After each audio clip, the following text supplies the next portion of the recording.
everyone! Growing up, I loved dolls. I had so many Barbies. I loved Strawberry Shortcake, Bratz, Disney Princesses, and Disney Fairies. But there's one doll line that is still my absolute favorite. That is Lalaloopsy. Lalaloopsy and Negative Legend have made their own deep dives into the Lalaloopsy franchise, so I was a bit hesitant on making this video since I'd rather not make redundant content, but I think I have enough of a unique perspective and presentation style to justify this video's existence. Watch their videos too, they're all great, but I hope you'll enjoy mine too. I grew up with Lalaloopsy and still have my childhood dolls and games, but Lalaloopsy has a lot of media to cover. So join me as I rediscover the so cute world of Lalaloopsy.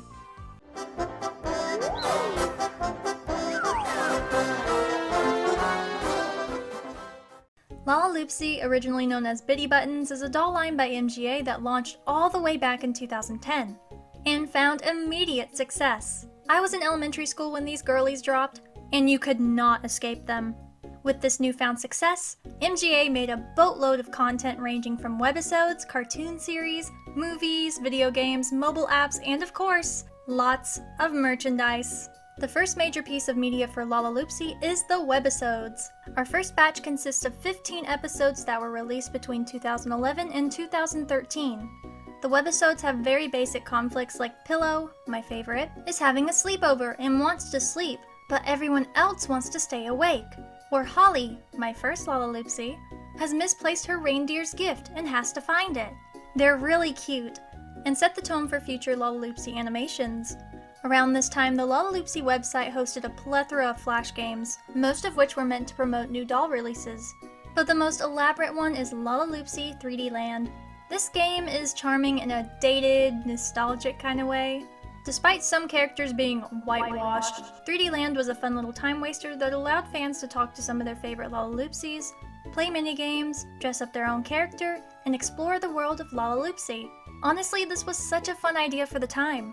The game had a lot of unused content too, so it's a shame that it was taken down in 2016. But do you know what game you can still play? 2011's Lalaloopsy for the Nintendo DS. I played this and another game that'll come up later so much as a kid. I was obsessed. Developed by First Playable Productions and published by Activision, Lalaloopsy DS is a basic minigame collection with some charmingly dated 3D models. Of course, I have to play as my girl Pillow, but you have the option of playing as Jewel, Crumbs, Spot, Peanut, Mittens, Dot, Bee, Berry, Blossom, Tippy, and Sunny. Your main objective in the game is to become best friends with the other Lalaloopsies. You do this by crafting special gifts and minigames, or by taking care of their pets. The pets must be happy in order for the player to be besties with the Lalaloopsies. Honestly, same. My pets are everything to me! The minigames are fine, each one fits the character's theme. Pillow makes pillows, Crumbs bakes cookies, Tippy makes ballet slippers. You get the idea. It's nothing revolutionary, although I think this Metacritic review is totally harsh.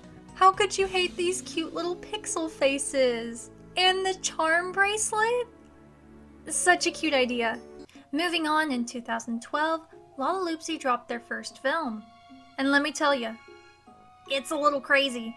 Adventures in Lalaloopsy Land: The Search for Pillow is a direct-to-video film that stars the original 8 Lalaloopsies, the original 3 Littles, and Rosie for some reason. She's adorable, so I get it. Peanut has a big surprise for all of her friends and everyone is excited. Until they realize that Pillow has gone missing. She's taking a nap. Not wanting Pillow to miss the surprise or be swept away by the inconsistent storm winds, Jewel, Bee, Mittens, and Crumbs split up to look for her. I'm going to arrange their searches from smartest to dumbest, because some of the girls are trying harder than others. Mittens and her little sister have the most practical idea, skiing around Lalaloopsy Land and calling out for Pillow. She covers a lot of ground quickly, which is important in a search. Next, Bee and her little sister come up with the idea to borrow Dot's airplane. Why does she have an airplane instead of a rocket ship? To write a message in the sky for Pillow. I love the plane idea, however they're using it wrong. The storm winds are going to blow the message away, so that's dumb. But the plane is not. They could have easily flown around Lalaloopsy Land in search of Pillow. Sometimes people are so smart that they become stupid again. Decent try, but could have been better. Crumbs and her little sister leave a trail of cookie crumbs as they make their way through Lalaloopsy land in the hopes that Pillow will see the trail and follow. Cute idea, very on brand for them. But if the storm winds weren't a problem, Sprinkle eating the trail is. This attempt was cute and had good intentions, so I'm not mad about it. The last group, on the other hand, oh my gosh, I hated this part of the movie. Jewel decides to sing and dance across Lalaloopsy land in the hopes that Pillow might hear her. Spot joins in and is awful. And these two just keep being awful for the rest of the movie. Jewel isn't even a singer or dancer. Her whole thing is princess. Stay in your lane. Y'all are terrible friends. Throughout the movie, Pillow keeps struggling to stay awake for more than a minute. I'm very concerned for her. She might need to have a discussion with Rosie. Well, who is calling me? Ronnie is calling me. Hey, Ronnie. Never mind. I was going to ask where Paisley was, but I see her in the fence down there. Oh, all right. I love you. Love you. I hope you know I was recording. Huh? I hope you know I was recording. Yeah. See ya. Bye. Oh my god. But she is eventually found and everyone goes to enjoy Peanut's surprise. A balloon ride! How lovely. My jokes aside, this film is quite charming. The pacing and, mostly, quiet tone of the voice actors reminds me of cartoons like Kipper and Oswald. This is the type of movie I can put on when I'm struggling to sleep, and I will be out if I could get rid of these two. Also, kinda cool fact, this is the only Lalaloopsy movie that's over an hour long. The rest are under 50 minutes. Okay, time for the other game. Lalaloopsy Carnival of Friends was developed by WayForward and published by Activision for both the Nintendo DS and 3DS. 2012 was that transitional period for Nintendo, as the DS was their best-selling handheld ever, but the 3DS had been out for about a year, and they wanted it to thrive. I think this is one of the first 3DS games I got. I remember getting it along with Animal Crossing New Leaf, the best Animal Crossing game. Anyway, the game is your basic platformer puzzle game hybrid. The game opens with Peanut opening her very own carnival. And the dialogue is so good. That outfit is cooking! But before she officially opens this world of fun, Peanut needs the help of Jewel, Ember, Misty, and Charlotte, who need to complete various tasks around the carnival through collecting items and unique platforming. Although the game moves a bit slower than most platformers due to this being a game for little kids, I find the character-specific platforming challenges to be quite charming. Although I could live without hearing, "Pick me, I can help!" every level. Charlotte is the best character to summon because she cannot speak. I love her. So you play through 15 levels, helping different Lalaloopsies with whatever they need, and at the end of the game, Peanut surprises everyone with a performance from Harmony. And then you can play the game all over again with Harmony. She helps you collect unreachable extras from your first playthrough, unless you used the secret password to unlock her the first time. I remember this game being short, but there's actually a lot to do here. Outside of the main game, there are mini games between levels and fun collectibles to look through. Carnival of Friends is a really fun time waster. It's a quality game, but nothing groundbreaking. Now we have a movie, 2 Nintendo games, a good online presence, and lots of toys. What could be the next step? A television show! In February 2013, it was announced that Nickelodeon ordered 52 episodes of a Lalaloopsy animated series. Made by MGA and Moonscoop, the series was rumored to be CGI at some point, but we ended up with a 2D style that looks more like a refined version of the Webisodes. The show feels like an expansion of the previous animated content, with episodes often focusing on dolls beyond the original 8. The episodes I remember the most are Pickles Delivers, where Pickles injures her ankle during a super busy day, and needs help running her business, Sleepless in Lalaloopsy Land, where Pillow has to find a way to keep her little sister from sleepwalking, and Dot's Moon Mission, where Dot's friends create a fake moon mission for her. Those are all Season 1 episodes. I felt too old for the franchise towards the end of the show's run, but that might not be the only reason why this particular version of Lalaloopsy fell into obscurity for some time. In December 2015, it was reported that Nickelodeon's parent company Viacom was suing MGA, stating that the company had failed to pay $3.5 million for the show's financing. Yikes! In September 2016, Viacom was awarded over $14.9 million for this incident. Again, yikes. You can still watch the show on Amazon or iTunes, but it's a shame that the show didn't have a chance to become more popular. It's adorable and has some sweet morals that are important for the target audience. Lalaloopsy might have struggled on television, but that doesn't mean they wouldn't continue to find success elsewhere. As Lalaloopsy continued to grow in popularity, MGA began to experiment with new Lalaloopsy releases. We got the Littles, the iconic Minis, Silly Hair, Soft Dolls, but one of the coolest spin-offs was the Lala-Oopsies. I have a regular and a mini Oopsie doll, and I absolutely love their colors. The reason I bring this up is because Lala-Oopsies: A So Magical Tale is the first of many Lalaloopsy films to star a spin-off line. In A So Magical Tale, Bee is cleaning her library and finds a book she's never read before. In the cute purple book is a story about the Lala-Oopsies. Princess Anise is planning a tea party, but she loses her sugar cubes.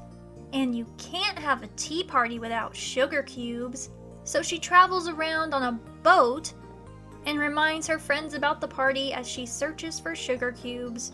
Once she finds them, she and her friends enjoy a lovely tea party. But all good things must come to an end, and it's time for everyone to go home. As everyone gets ready to leave, they realize that the pink milk has stopped flowing from the milk carton, meaning everything in their world will stop working. Huh? Your energy source is strawberry milk? Okay, so the group uses Anise's more powerful boat to search for the problem, and this is where we meet the mermaids. They're also curious as to why the strawberry milk is still.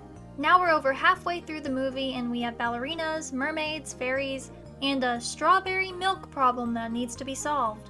As the girls finally make their way to the milk carton that has now stopped flowing completely, which somehow causes Anise's boat to stop, I don't know. The ballerina princesses are now stuck. Can they not swim? What are those legs good for?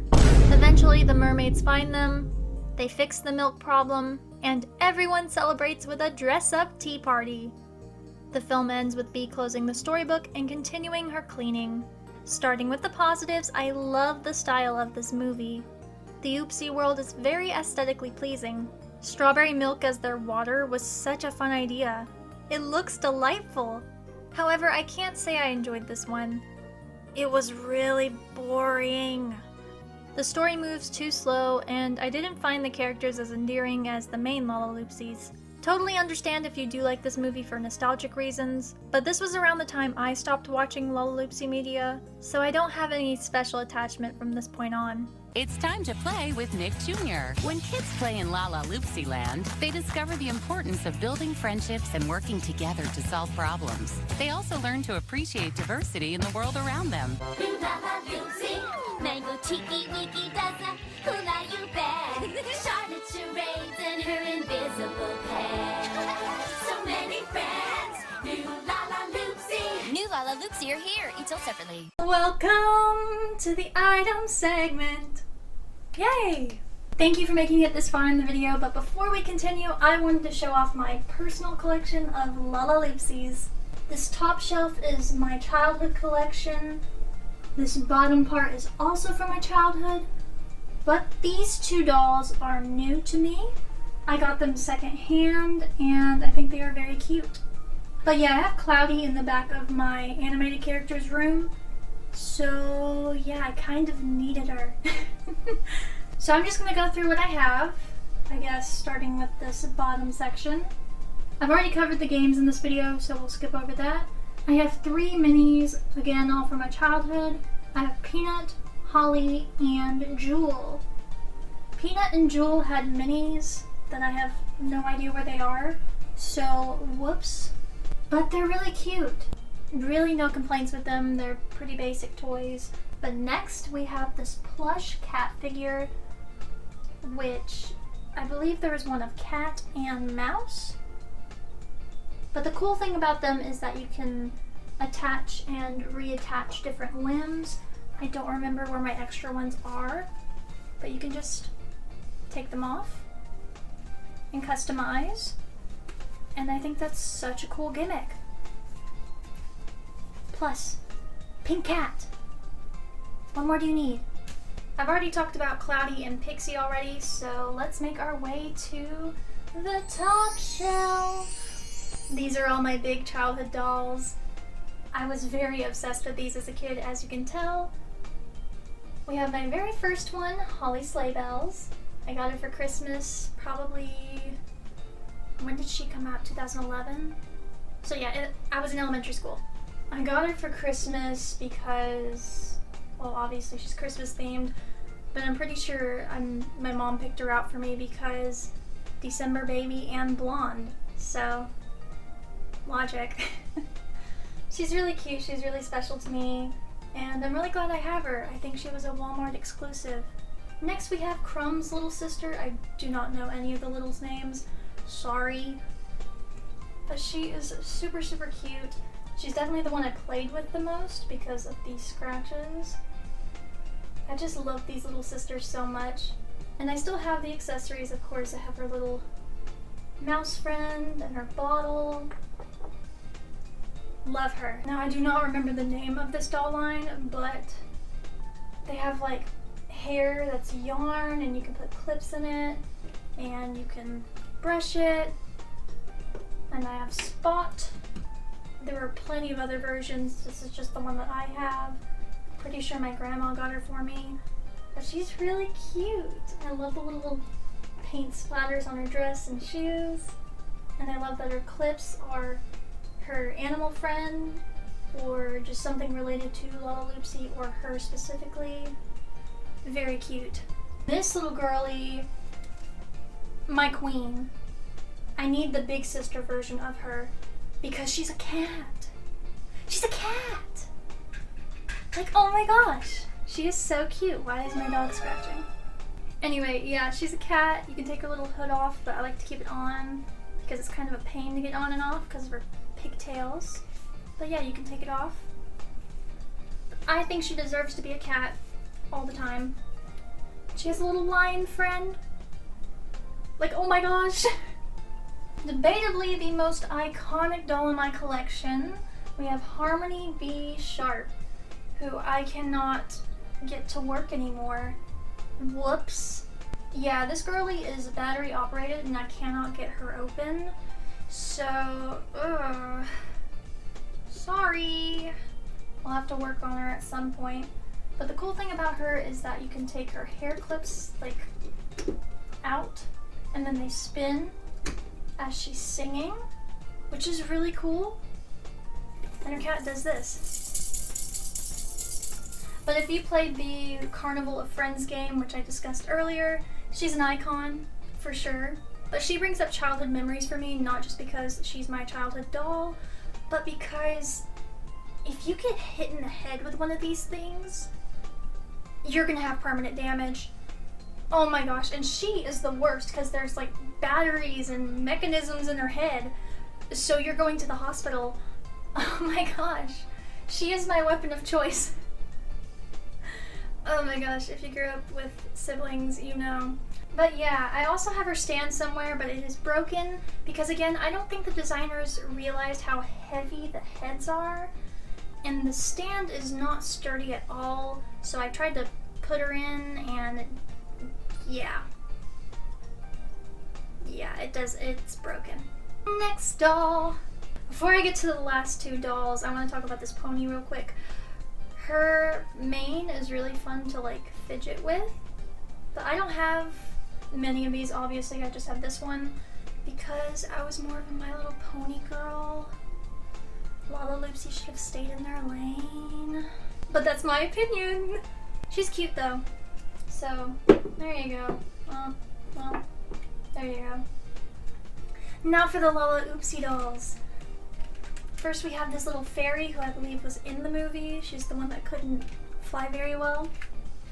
But she has a little cocoon she can go into, and what you do is just fold her wings up And then you slide her in.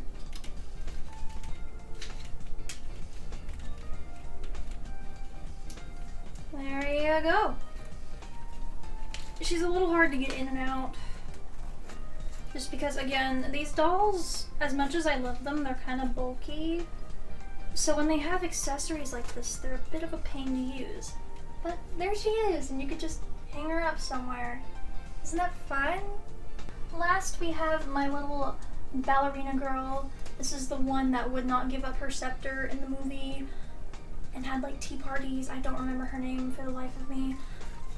I'm terrible with names. This is why I read off a script. So yeah, what I loved about this one as a kid is that her head is a lot softer. So again, if your sibling comes up and tries to smack you, it's not gonna hurt as much. Yeah, her legs are very quirky. They're bent and they're long, so it looks like she's constantly in pain. But she's cute. And I like her dress.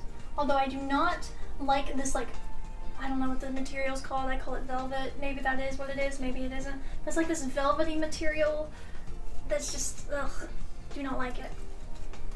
Personally. And of course she has a cat. And that is my Lalaloopsy collection. Thank you so much for watching. Let's get back to the main video. Weekdays, Lalaloopsy land, you'll find so many friends, each one of a kind. Jewel sparkles, wears a shiny crown, spots splatter, splash, paints the town. Minnie's fluff and stuff is a super cool girl. Dot Starlight is out of this world. With all these different kinds of friends, the adventures never end in Lalaloopsy land. Weekdays at 5 on Nick Jr. Now we're at the point in Lalaloopsy history where I know nothing. So let's jump in. Lalaloopsy Ponies The Big Show is about Peanut meeting her pen pal Checkers and attempting to put on a show. But she's a pony! Ponies! And Kat was making finger sandwiches for the party, but our guests don't have any fingers. Girl, you don't either! So throughout the film we get to watch these ponies, that's a unicorn, hang out with the Lalaloopsy girls and put on a show. And it's boring. Oh my gosh, between the boring plot and Peanut yelling all of her lines, I genuinely think this movie was the cause of my most recent migraine. That is not a joke. I wouldn't wish that pain on my worst enemy, the migraines. This movie, on the other hand... Ugh. Okay, so I thought Lalaloopsies were sewn one way and stayed that way forever, but Lalaloopsy Babies' first steps completely destroys that idea, as the entire movie is just a flashback of their time as babies. And the designs aren't even cute! The littles are adorable, but these babies? No thanks. I wouldn't say I'm a baby hater. Some of my favorite series have babies or are about parenthood, but this lacks charm. Which is odd because the Lalaloopsy dolls are charming. The franchise is definitely losing me here. We've got yet another spin-off movie. Lalaloopsy Girls, Welcome to Lala Prep School. Lalaloopsy Girls, Welcome to Lala Prep School is based on the Lalaloopsy Girls doll line, which features teenage versions of the classic dolls. And they're not my favorite. That being said, the movie could still be good. It's about Jules' first day at Lala Prep and, oh my gosh, cam cutaways! This film is set up like a reality TV show. Oh my gosh, that's iconic! The girls live in shared dormitories, where the rooms are exactly half their aesthetics, which is such a vibe. I thought Storm and Jewel would be roommates because of their earlier encounter, but it's actually Cloud and Storm that end up together, which might be better. I thought they were sisters. Whoops. It's during the campus tour, Jewel decides to run for student president, and out of spite, Stormy Sky does the same. This is the main conflict, and I don't love it. But the dialogue is so good in this movie that I couldn't stop watching. Who puts rose petals down before they enter? For the record, I do. Well, I'll remember that next time, Your Highness. Thank you. Wait, was she making fun of me? That's just a small taste of what's in this film, and it makes me wish this was a series. I can forgive the unoriginal Betty Spaghetti looking designs if this is the type of content being made. Welcome to Lala Prep School was such a nice surprise after a few boring movies. More of this, please. We're back to the main Lalaloopsy series, and I love how you can tell which designs are original and which are newer. I am living for the more complex designs. Anyway, Lalaloopsy Festival of Sugary Sweets is a simple story about Whirly and her friends preparing for the Festival of Sugary Sweets. But oh no, there's a sugar shortage! Hijinks ensue, the problem gets solved, and I might find cheerleaders slightly annoying now. Next! Lalaloopsy Band Together is the last Lalaloopsy movie as of 2024. This film is notable because it's the last time we see many iconic Lalaloopsy dolls animated, albeit in non-speaking roles. Justice for Pillow. I haven't mentioned this, but like every movie opens with Butterfly flying around Lalaloopsy Land, and I think that's a cute tradition they've kept. But what I can't forgive is having a musical movie without harmony. Where is my girl? Unforgivable. So this wannabe is key sharps and flats, and she wants to be a singer. When Jewel hears of her dreams, she decides to help by forming a band with Strings Pick and Strum and Sticks Boom Crash. The Buttonettes plotline is the main focus of the film, but Spot and Dot also have their own plot lines involving their talents. Spot makes musical art pieces, and Dot discovers a new galaxy, which sounds the most important to me. And yet, which one is the focus of this movie? Dot finds a musical galaxy, and the Lalaloopsy team wants to focus on the generic band story with musical numbers that are extremely forgettable? Give Dot her own movie, I know this girl can carry. Yeah, this movie wasn't the best. Even with the 4 original songs and the amount of Lalaloopsies we get to see in the movie, I can't say this was the best note to end on. God, that was terrible. Luckily, while this is the last movie, this isn't where Lalaloopsy ends. The last 2 movies dropped in 2015, and that's the same year Lalaloopsy made 5 more webisodes. Those being Welcome to Lalaloopsy Land, Super Silly Party, Jules Bejeweled Tiara, Mittens Mug Mittens, Crumb's Sweet Treats, and Peanut's Silly Performance. 2015 was also the year we got a mobile app version of Lalaloopsy 3D Land. The app icon is terrifying, and this version wasn't as fleshed out as the desktop game, but it seems like more was planned for the app. I wish this version of 3D Land had a chance to reach its full potential. There was also a Lalaloopsy Tinies game released around this time based on the toys of the same name. Somehow the minis were not small enough. It's a little hard to search for this game, but it seems like a Where's Waldo situation where you need to find a certain tiny in a crowded area. Cute, but nothing special. Last thing I want to mention before the final show is a short from 2018 that's a crossover between Lalaloopsy and the LOL dolls. Both Lalaloopsy and LOL are MGA-owned properties, so this crossover makes sense. But it's weird. There's no spoken dialogue, and the song performed is Better Right Now from the Band Together film. But I enjoyed this short because of this one interaction between an LOL baby and Dot Starlight. Slay! Backtracking a year, we've made it to the final Lalaloopsy series titled We're Lalaloopsy. Acting as a revival of the Nick Jr. series, Netflix's We're Lalaloopsy has some major differences. First, the designs have changed, reflecting the dolls being made at this time. They also have weird shading that makes them look less flat, but paler. I don't mind the hair, but that's not Spot. Also, the main cast has been changed. Jewel, Crumbs, Spot, and Dot have stayed, albeit with new voice actors, but the rest of the original 8 are completely cut.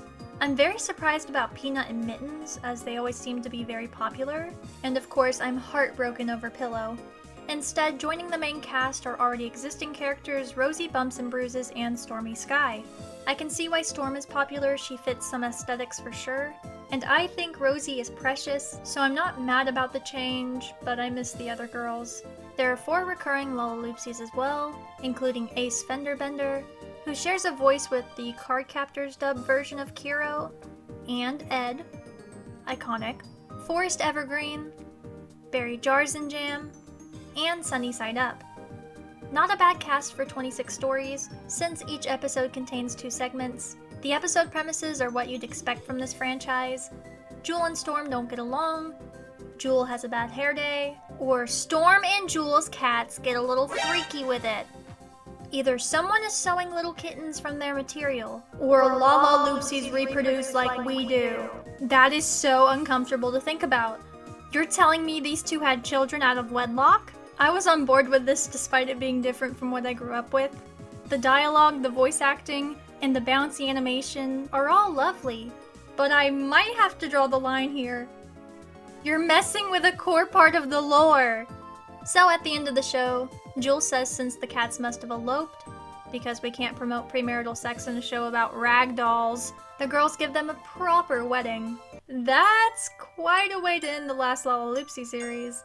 After We're Lalaloopsy, the entire franchise went on hiatus until the 10th anniversary. However, that was a few years ago, and it seems as if Lalaloopsy is fading out of the public eye once more. Such a shame because the dolls are very creative.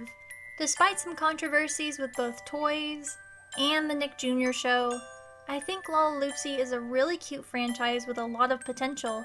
I find the world of Lalaloopsy to be so interesting, and I hope we'll get more media that explores it someday. Thanks for watching! I hope you enjoyed this look into Lalaloopsy. I'm trying to make sure I'm not just that girl that makes magical girl videos, because that label makes me feel trapped. I like them, of course, but I also like making videos like this one or my TMNT video that flopped. Big sad. Make sure to follow me on TikTok and Instagram so you can see more cute content from me. And lastly, troop on Hopelets, stay adorkable. Bye!